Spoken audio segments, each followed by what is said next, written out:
उन्हाळा आला की कैरीचा ज्यूस तर बनतोच. पण थांबा, कैरीचा ज्यूस हा दोन प्रकारे करतात, एक उकडून आणि एक न उकडता. तर दोन्हीच्या चवीत काय फरक असतो? कोणता जास्त थंड आणि कोणता पचनाला चांगला? तर आज दोन्ही एकत्र करून दाखवते, तर व्हिडिओ शेवटपर्यंत नक्कीच बघा. नमस्कार, मी माधुरी बागुल माधुरीज किचनमध्ये तुमचं स्वागत करते. तर आज उन्हाळा स्पेशल दोन प्रकारची कैरी ज्यूस करूयात. पहिला आपण पारंपरिक आमपन्ह म्हणजेच शिजवलेली कैरी आणि दुसरा झटपट होणारा कच्च्या कैरीचा ज्यूस. दोन्हीचे साहित्य जवळपास सारखेच, पण कृती आणि चव एकदम वेगळी. तर चला मग आता सुरुवात करूया. तर सगळ्यात आधी आपण इथे एक कैरी घेतलेली आहे आणि ही कैरी आता आपण कुकरमध्ये टाकून त्याच्या 2 ते 3 शिट्ट्या करून घेणार आहोत. बघा, मी इथे कैरी कुकरमध्ये टाकली आहे आणि कुकर लावून घेतलेला आहे. आता आपली कैरी शिजत आहे. तर कैरी शिजेपर्यंत आपण वेळ वाया घालवायचा नाही, तर तोपर्यंत गूळ किसून घेऊयात. गूळ किसून झाला की लगेच आपण 1 चमचा जिरं आणि थोडे मिरे घेणार आहोत. हे जिरे आणि मिरे आपण तव्यावर मंद आचेवर भाजून घ्यायचे आहेत. जिरे चांगले फुलले पाहिजे आणि मस्त वास आणि आला पाहिजे. करपायचे अजिबात नाही, फक्त हलके भाजायचे आहेत. भाजून झालं की हे जिरे मिरे थंड करून घ्यायचे आणि मिक्सरमध्ये टाकून त्याची एकदम बारीक पावडर करून घ्यायची. ही भाजलेल्या जिरे मिऱ्याची पावडर टाकल्यावर आमपण्याला एक खरी चव येते आणि पचनाला सुद्धा एकदम चांगली असते. म्हणून आपण यात जिरे आणि मिरेची पूड टाकणार आहोत.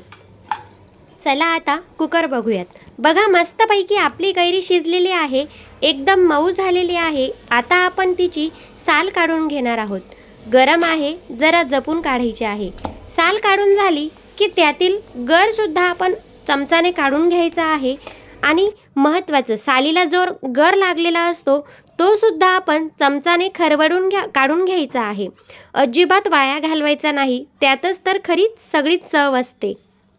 तर इथे आपण सगळा हा गर काढून घेतलेला आहे आणि छानपैकी असा मऊसूत गर आहे. तर इथे वाटीचे प्रमाण सांगत आहे. 1 वाटी गरसाठी 1 वाटी किसलेला गूळ घ्यायचा आहे, 1 चमचा जिरे मिरेची पूड आणि चवीनुसार काळे मीठ घ्यायचे आहे, अर्धा चमचा. तर इथे एक पातेले घेऊन त्यात गर टाकायचा आहे आणि त्यानंतर इथे किसलेला गूळसुद्धा टाकायचा आहे.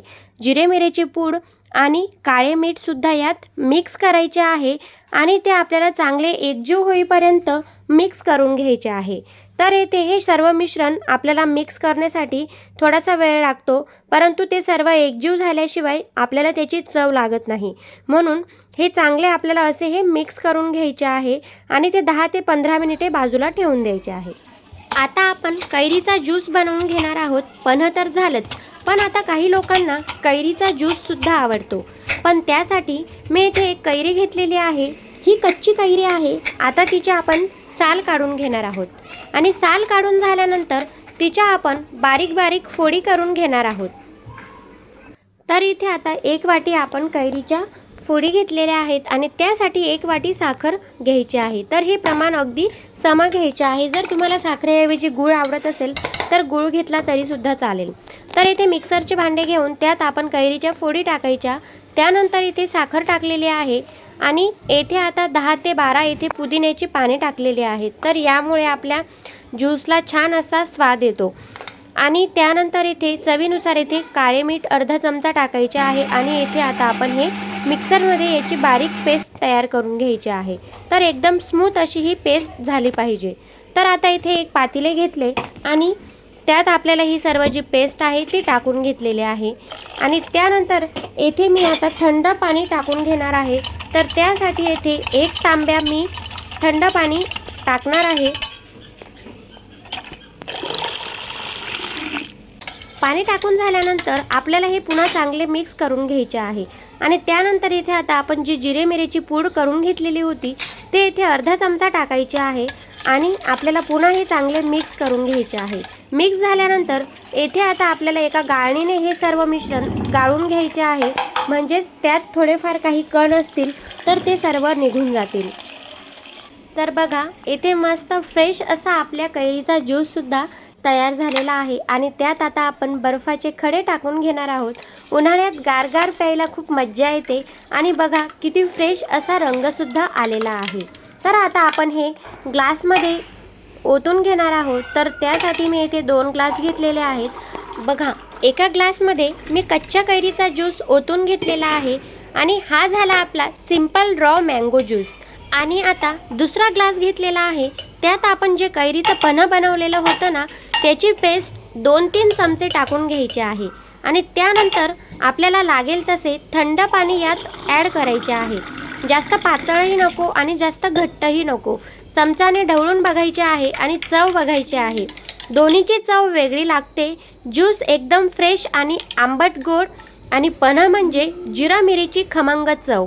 हे सगळं झाल्यानंतर आता आपण ग्लासवर पुदिन्याची पाने ठेवून घेणार आहोत. बघा, एकदम हॉटेलसारखं दिसतंय. आणि आता आपले दोन्हीही ड्रिंक तयार झालेले आहेत. तर एक सिंपल कैरी ज्यूस आणि एक मसालेदार आम पन्हं. तर आता एक इम्पॉर्टंट टिप सांगते.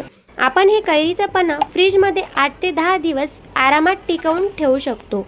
त्यासाठी मी येथे एक काचेची बाटली घेतलेली आहे. काचेचीच घ्या, प्लास्टिकची नको. फ्रीजमध्ये ठेवा. आता 8 ते 10 दिवस काहीच होत नाही. रोज 2-3 चमचे पेस्ट घ्या आणि पाणी टाका आणि झटपट असं आपलं हे पन्हं तयार. उन्हाळाभर प्युअर एनर्जी ड्रिंक घरात तयार. बाहेरचे सॉफ्ट ड्रिंक आणायची गरजच नाही. तर मैत्रिणींनो, अशा प्रकारे आपण कच्च्या कैरीचा ज्यूस आणि आम पन्हं सुद्धा तयार केलेले आहे. तर तुम्हाला ही रेसिपी कशी वाटली हे मला कमेंट्समध्ये नक्कीच सांगा. तर तुम्हाला ज्यूस आवडला की जास्त पन्हं? व्हिडिओमध्ये मला शेवटी कमेंट्समध्ये नक्की सांगा. आणि व्हिडिओ आवडला असेल तर लाईक करायला विसरू नका. आणि चॅनलला नवीन असाल तर सबस्क्राईब नक्कीच करा. बेल आयकॉनवर प्रेस करा आणि भेटूयात पुन्हा नेक्स्ट व्हिडिओसोबत. धन्यवाद.